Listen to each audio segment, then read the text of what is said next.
Now, as the trade war between the US and China rages on, the Department of Defense in Washington has submitted a report to Congress on rare earth minerals. The rocks are pulverized. China has a tight grip on the world's supply of rare earth minerals here at the largest mine in the world. Something just happened in Beijing's Ministry of Commerce that economists are calling the most dangerous economic choke point in modern history.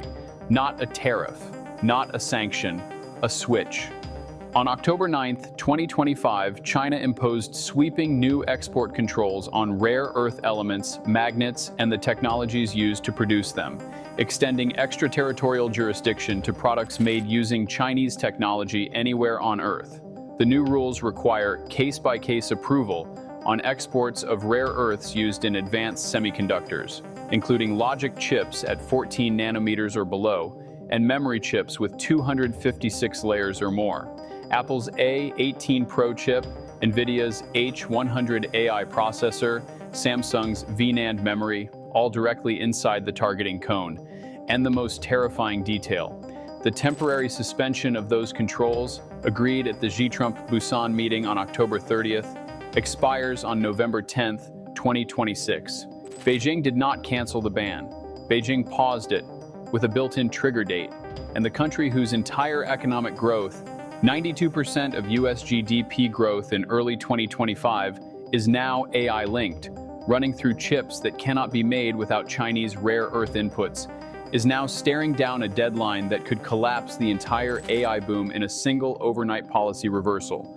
Share this everywhere because what just happened to America's tech supply chain, China imposing case-by-case export licensing on rare earth materials critical to sub-14 nanometer chip manufacturing on October 9, 2025, TSMC relying on Chinese consumable materials for 30% of its production capacity for chips at 7 nanometers and below, China accounting for 99% of global gallium supply in 2024, chip manufacturer production likely delayed by 1 to 2 quarters under the new rules, 22 U.S. states already teetering near recession while AI spending has ballooned to $375 billion in 2025, heading toward $500 billion in 2026. NVIDIA's market cap rivaling the GDP of major nations at $5 trillion, and the November 10th, 2026 expiration date written directly into MOFCOM announcement number 70 is not a trade dispute. It is a strategic kill switch sitting on Xi Jinping's desk that can be activated at the exact political moment Beijing chooses. And the entire American AI economy is built on top of it. Before we reveal exactly how China can collapse NVIDIA's supply chain in a single MOFCOM announcement, why TSMC's 30% dependency on Chinese inputs makes the entire global semiconductor industry a hostage, and what the specific phrase Beijing used to describe its export controls tells you about Xi Jinping's negotiating leverage going into 2026. Subscribe to this channel right now and hit that bell, because the November 10th, 2026 expiration date is not a deadline. It is a loaded gun. Here is what China actually controls, and why the specific scale of Beijing's rare earth dominance is the single most dangerous economic dependency in the modern global economy. Commerce Department data and independent analyses show that China controls roughly 90% of global rare earth processing capacity. 90%. Not mining, not extraction, processing. The step where raw earth becomes the high-purity oxides and metals that go into NVIDIA GPUs, F-35 fighters, and Apple chips. China accounted for 99% of global gallium supply in 2024. 99% of a single material from a single country. On December 21st, 2023, China announced a complete ban on rare earth extraction and separation technologies. On April 4th, 2025, China imposed export restrictions on 7 rare earth elements in retaliation for President Trump's tariffs. By October 9th, 2025, those restrictions expanded to cover 5 additional rare earth elements, magnets, and extraterritorial jurisdiction over products made anywhere on Earth using Chinese technology. Each escalation tighter, each escalation more precisely targeted, each escalation revealing exactly which American industries Beijing has identified as vulnerable. In August 2025, China's neodymium-praseodymium oxide benchmark soared approximately 40% after a single shipment disruption. One shipment, 40% price spike. That is what choke point control looks like in real time. Now look at exactly which American AI products are directly inside Beijing's targeting cone, and why the specific chip categories named in the October 9th announcement reveal a surgical strike on the heart of the US AI boom. The latest Chinese rules require case-by-case approval on exports of rare earths for the design and production of advanced semiconductors, including logic chips with process nodes of 14 nanometers or below, and memory chips with 256 layers or more. Not consumer electronics, not commodity hardware. The exact specifications that define every cutting-edge AI accelerator on the market. Products that fall within the range specified by China's Commerce Ministry include Apple's self-developed A18 Pro chip, NVIDIA's H100 AI processor, and Samsung Electronics' 9th generation VNAND memory chips. Production of these chips was likely to be delayed by 1 to 2 quarters under the new rules. Think about what 1 to 2 quarters of production delay means in an industry where the 5 largest hyperscalers, Amazon, Microsoft, Google, Meta, and Oracle, have collectively committed more than $660 billion in 2026 capital expenditures. $660 billion of CapEx pre-committed to buying chips that Beijing can delay by 6 months with one MOFCOM announcement. TSMC relies on Chinese consumable materials for 30% of its production capacity for chips at 7 nanometers and below. 30% of TSMC, the single most important chip manufacturer on Earth, dependent on Chinese inputs that Beijing can choke at will. Just look at how exposed the American economy actually is right now, and why the AI dependency turns a chip supply disruption into a recession trigger. AI spending hit $375 billion in 2025, heading toward $500 billion by 2026. NVIDIA's $5 trillion valuation now rivals the GDP of major nations. 92% of US GDP growth in early 2025 was AI-linked, while 22 states teetered near recession. 92%. The entire American economic expansion is one industry, and that industry runs on chips that cannot be manufactured without Chinese rare earth processing.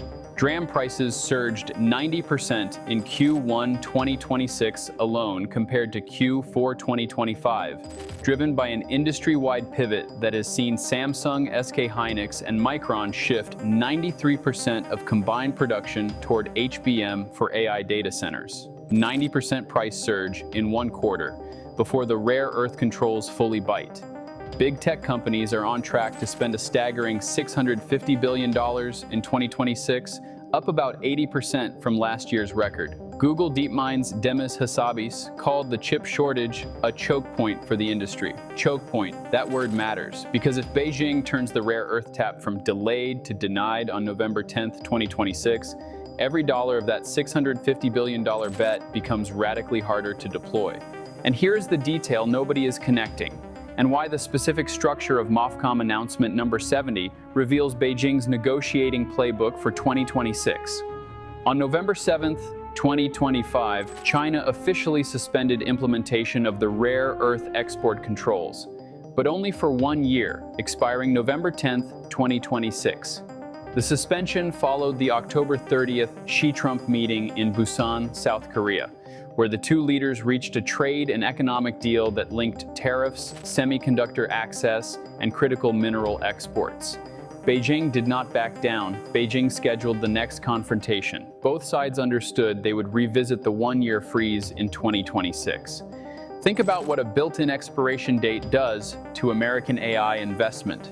Clark Hill's international trade team confirmed the suspension therefore represents a pause for recalibration, not reconciliation. Their analysis warned, expect regulatory tightening in late 2026 if bilateral conditions deteriorate or MOFCOM reinstates suspended announcements. Not a question of if, a question of when.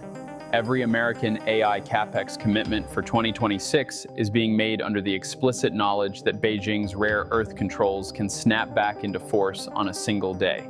11 months from the Busan handshake, the clock is already running. Now look at what is happening even during the supposed truce. and why suspension does not actually mean what Western markets are pricing in. Tom's Hardware reported in February 2026 that chip makers are still suffering from rare earth shortages despite the October 2025 truce. Nearly a month after the truce, China issued only its first batch of rare earth export licenses attached to specific buyers, not the general industry. Some U.S. chip manufacturers reached out to the federal government for assistance, with one U.S. official telling Reuters, "Our thesis is that it is precisely the semi-industry being targeted." Precisely the semi-industry being targeted. That is a U.S. official, quoted by Reuters, confirming that even during the supposed pause, Beijing is selectively choking American semiconductor manufacturers through licensing delays. CSIS analysts confirmed. The individualized review process gives Chinese authorities significant discretion to delay, deny, or condition exports, effectively introducing a new layer of strategic control through paperwork, without ever announcing a single new restriction. Beijing learned how to throttle American industry through bureaucratic friction, and the formal ban can return on November 10, 2026, if any of that friction stops working. And here is what makes this chokehold specifically more dangerous than any previous trade weapon. The timeline for American alternatives is too long to matter. The Pentagon's new procurement rules, taking effect January 1, 2027, will ban Chinese-sourced rare earths from the entire U.S. defense supply chain, January 2027, 2 months after the Rare Earth Control's expiration date. The CHIPS and Science Act of 2022 committed over $400 billion in fab investments. Yet new capacity is still a dream. TSMC's Arizona Fab 2 has been pulled forward to 2027 from 2028.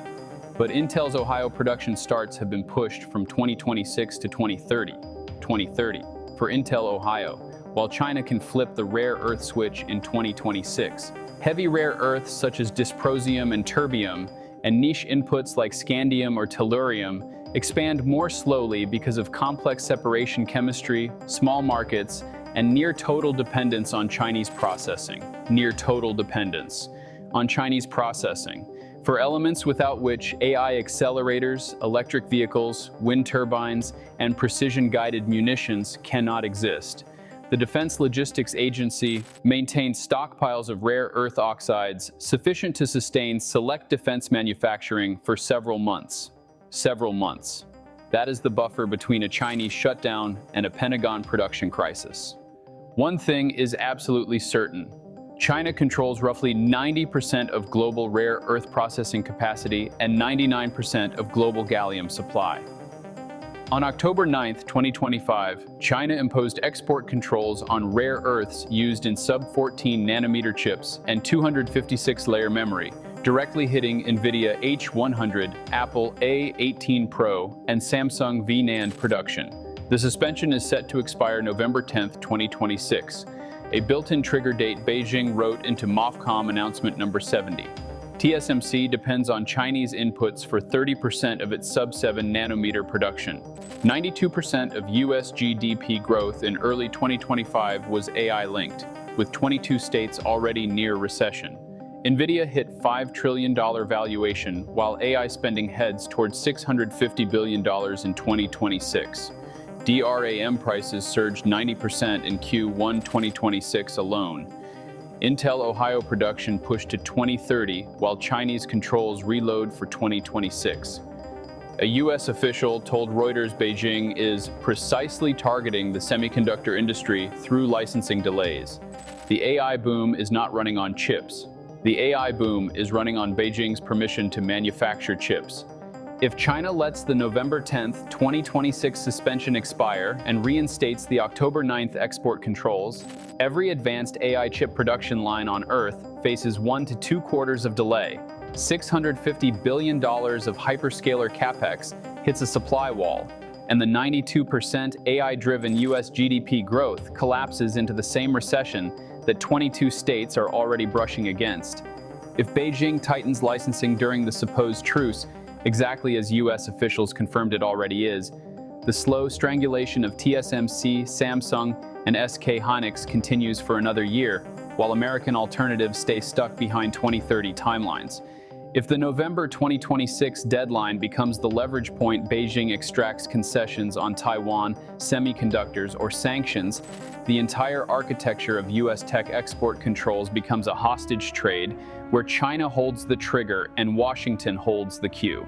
The rare earth ban is already paused, not canceled. The expiration date is already written, 11 months, 300 days, until Xi Jinping decides whether to renew, escalate, or detonate the chokehold he already has around America's AI economy. Stay tuned.